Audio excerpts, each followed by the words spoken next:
Missiles raining down on Gaza. Fierce clashes on the streets. The coastal enclave gutted. Homes, hospitals, and schools destroyed. These are the scenes of what Israel is calling its war on Hamas, the militant group that governs Gaza. On October 7th, Hamas launched thousands of rockets into Israel.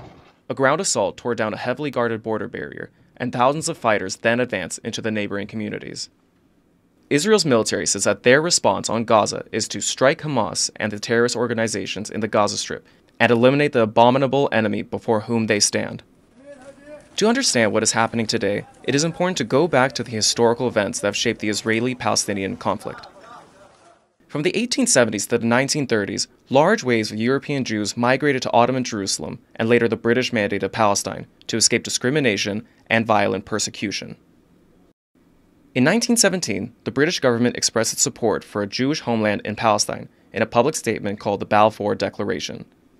But this decision triggered local Arab resistance and set the stage for generations of mutual violence. After the Second World War, the United Nations voted on Resolution 181 to partition the lands between a Jewish Israel, an Arab Palestine, and an independent Jerusalem. The map shows what partition means. The Jewish state colored light, the Arab state dark, Jaffa to go to the Arabs, Jerusalem internationalized. There was heated debate in the assembly. This is the delegate from Saudi Arabia arguing against partition. Arab leadership in the region found this arrangement unacceptable and soon launched the 1948 Arab-Israeli War. A year later, the war ended with a victory for Israel and the establishment of a nation with expanded borders. But the war also forced a mass exodus of Palestinians to what would become the West Bank and the Gaza Strip, an experience remembered as Al-Nakba, or the catastrophe. The Gaza Strip then fell under the administration of Egypt, and the West Bank under the Kingdom of Jordan. After Israel's establishment, displaced Palestinians formed guerrilla groups known as the Fedayeen to take up arms against Israel's presence. In 1964, with the support of the Arab League, the Palestine Liberation Organization, or the PLO, was created to be a secular representation of the Palestinian people. The PLO aimed to unify the Fedayeen under their banner and formalize their struggle for statehood, with Yasser Arafat later selected to be the chairman of the organization. The PLO stated that their mission is the retrieval of Palestine and its liberation through armed struggle. In 1967, amidst rising tensions with neighboring Arab countries, Israel conducted a preemptive strike in Egypt, which began a new war. Israel won what became known as the Six-Day War, which resulted in another expansion of its borders and their military occupation over Gaza and the West Bank. In 1979, the Sinai Peninsula was returned to Egypt, but Gaza and the West Bank remained under the control of Israel. During the 1980s, Israel enforced the Iron Fist policy, which resulted in severe crackdowns and restrictions against Palestinians. Then, in 1987, defiant Palestinian youth took to the streets in unarmed protests.